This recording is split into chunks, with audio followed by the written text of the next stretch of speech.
CeeDee Lamb had 143 receiving yards today, but he was targeted only once with Sauce Gardner as his nearest defender in coverage. Sauce recorded a pass defended on that target. Pass defended, excuse me. So, this is the stat put out there by SportsCenter. I saw it and I immediately thought to myself, how are you going to call yourself the best cornerback in the game and not want to follow this guy around the field?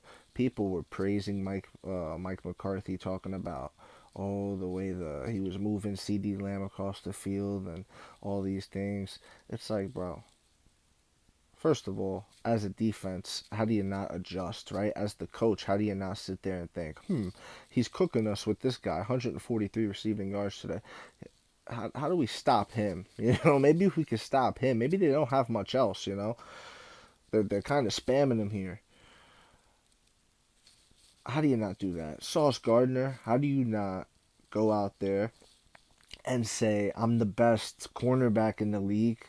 That's what I'm trying to prove. I'm the best cornerback on the team, and right now I could lock down any wide receiver there is. There's no way he's getting 143 yards on me. Should have been the thought process, but instead it was just sort of like everybody's got a job to do, and I don't know. It's just like, to me, a lack of competition. Darrelle Revis would have followed this guy. Darrelle Revis would have made sure that CeeDee Lamb, if that's their best guy, whoever it is, if he's going on this Sunday versus Megatron, going on this Sunday versus this guy, Darrelle Revis, the best cornerback in the game, was going to follow you along all game and make sure that you didn't have none of that. You get me? That's just the mentality behind it. And I always respected that mentality. I always thought that was something that was admirable, to go out there on any given night. I'm the best, and I'm willing to prove it by guarding the best. 143 receiving yards is not locking anybody down. He was eating, and they said, but he was only targeted once with Sauce Gardner as his nearest defender. Why? Why was he only targeted once with that? You know what I mean? Like, why was he only? That should have been the whole game, if that's the case. If they were scared of the matchup, you could argue, oh, they were scared of that matchup. That's why they were doing that. If that's the case, prove why they're scared of that matchup. Go up there and say, I'm locking him down tonight. That's what should have happened. My personal opinion, it would have been maybe something to fight for, as opposed to what this season has turned into. What this season has turned into is just basically, oh, well, we'll see you next year. That's what the Jets season is. We'll see you next year. All those hopes, all the hype vanished as soon as Aaron Rodgers did. Okay? It just is what it is. All the air went out of the room that night, and it was devastating. Another thing is, one has to wonder about the script. Was that part of the script? I don't know. They had a commercial with Pat Mahomes where they're talking about, oh, why don't we write him out of the script? And let's really break that down. It doesn't have to be, let's write out Patrick Mahomes. It could be, let's write out another star quarterback who's very popular in the league, like a Patrick Mahomes, a big name who people are going to be talking about, who it's going to shock the fan base and all these things. The football world will be, wow.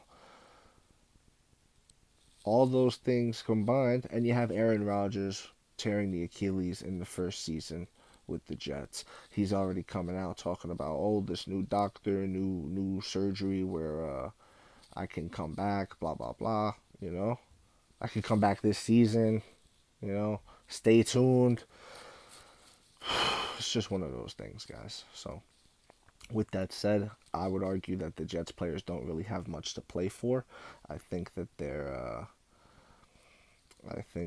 are like aimless. They're aimless now. Before, their goal was, it's Super Bowl. Like, he could take us to the Super Bowl, this guy. That's what it was before. Now it's like, damn, we have no goal now. We have no purpose now. What is it now? Do we just play to play? Like, it's just one of those things.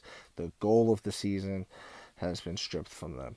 You could say it's still Super Bowl with that defense. You could say all things like that. But the truth is, you know, you're not gonna win with Zach Wilson throwing 3 interceptions, and you're not gonna win with Zach Wilson most likely.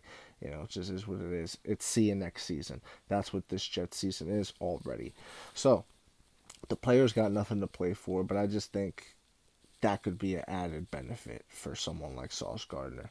I'm the best in the game. I gotta follow him around. That can't happen. If Sauce Gardner is going to be the next Darrelle Revis, the next or the first Sauce Gardner, you know what I mean? Like surpass that level.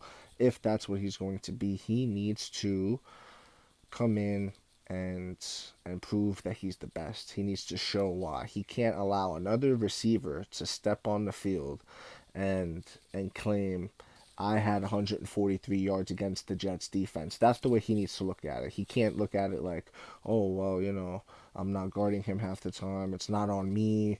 Listen, the stat line showed that a wide receiver for the other team had 143 yards. That's what it showed. You had a chance to limit that. That's why you're out there, bro. That's why you're out there. You you got to do that, and you got to raise your hand when that opportunity comes. If you want to be great, if you're gonna be that great guy, like a Deion Sanders, like a Darrelle Revis, even Antonio Cromartie would have went out there and wanted to follow him around. Okay, so it's just one of those things. Maybe competition is dead. I don't know, but let me know what you think in the comments. If you agree, disagree, it does not matter. Just join the discussion and please follow for more. Thank you.